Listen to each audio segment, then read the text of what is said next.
ఎందుకు నేను ఈ విషయం మాట్లాడుతున్నానంటే గవర్నమెంట్ ఆఫ్ ఇండియా ఒక కార్యక్రమం తీసుకున్నారు. ప్రతి ఒక్క ఇంటికి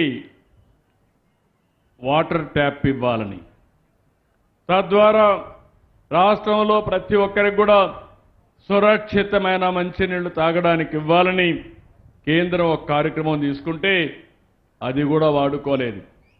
కడాన పులివెందలకు కూడా నీళ్లు ఇవ్వలేకపోయారు. తొందరలోనే పులివెందలకు కూడా నీళ్లు ఇచ్చే బాధ్యత, ఇంటింటికి నీళ్లు ఇచ్చే బాధ్యత మనం తీసుకుంటాం. ఇది పరిపాలన కాదు, అరాచకం. మనుషులకు ఆలోచన ఉండాలి. కేంద్రం 40% సబ్సిడీ ఇస్తారు, మనం ఒక 40% పెట్టుకోవాలి. పంచాయతీ కానీ మున్సిపాలిటీ కానీ లేకపోతే బెనిఫిషరీ కానీ 20% పెట్టుకోవాలి. అంటే 40% అయితే దగ్గర 40-50 వేల కోట్ల రూపాయలు డబ్బులు వచ్చేటివి. కొన్ని రాష్ట్రాలు 1,00,000 కోట్ల రూపాయలు ఖర్చు పెట్టారు. మన రాష్ట్రంలో మాత్రం ఖర్చు పెట్టలా, డబ్బులు తీసుకోలా.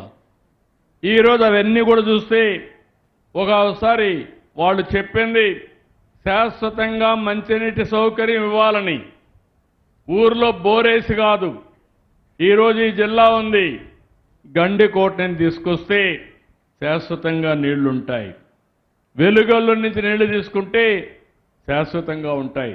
అలాంటి వసతి కల్పించమని చెప్తే అది చేయకుండా బోర్లేసి ఆ స్కీమ్ని భ్రష్టు పట్టించే పరిస్థితికి వచ్చారు. నేను వచ్చిన తర్వాత ఈ నియోజకవర్గానికి హామీ ఇస్తున్నా, దగ్గర 68 గ్రామ పంచాయతీల్లో 6 మండలాల్లో తొందరలోనే ఇంటింటికి కొళాయి ఇచ్చే బాధ్యత, ట్యాప్ ద్వారా ఇచ్చే బాధ్యత నాది. ఇదే కాకుండా ఈ స్కీమ్లో పీలేరు, తంబళ్లపల్లి కూడా కవర్ చేస్తాం. ఇంకో పక్కన మున్సిపాలిటీకి కూడా 100% త్రాగునీరు ఇచ్చే బాధ్యత, ట్యాప్ వాటర్ ఇచ్చే బాధ్యత మేము తీసుకుంటామని మీ అందరికీ హామీ ఇస్తున్నా. ఇంకో పక్కన ప్రతి ఒక్క ఇంటికి ఫోన్ ఉండాలి, ఉన్నాయి. వైఫై కూడా ఉండాలి. ఆ ఫోన్ వల్ల లాభం ఏంటో మళ్ళీ మాట్లాడతా.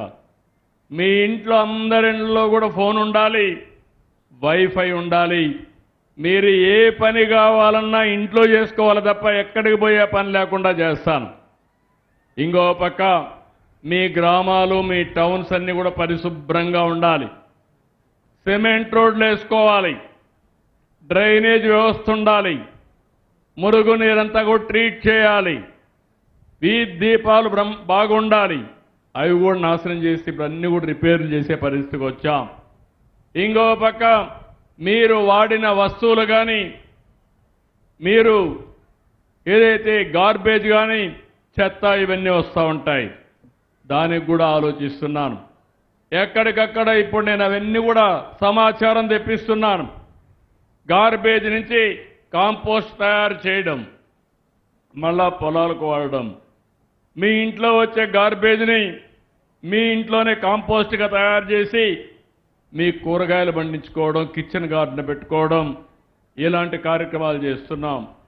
మీరు కానీ ఉపయోగించుకోలేకపోతే ఎక్కడికక్కడ వారానికి ఎవ్రీడే కానీ, కొన్ని ప్రాంతాలు 2-3 రోజులు కానీ మీ చెత్తంతా కలెక్ట్ చేసి కాంపోస్ట్గా మార్చే బాధ్యత, ఎక్కడ కూడా చెత్త లేకుండా చేసే బాధ్యత తీసుకుంటున్నాం. ఇవన్నిటికీ ఎప్పటికప్పుడు నేను మానిటర్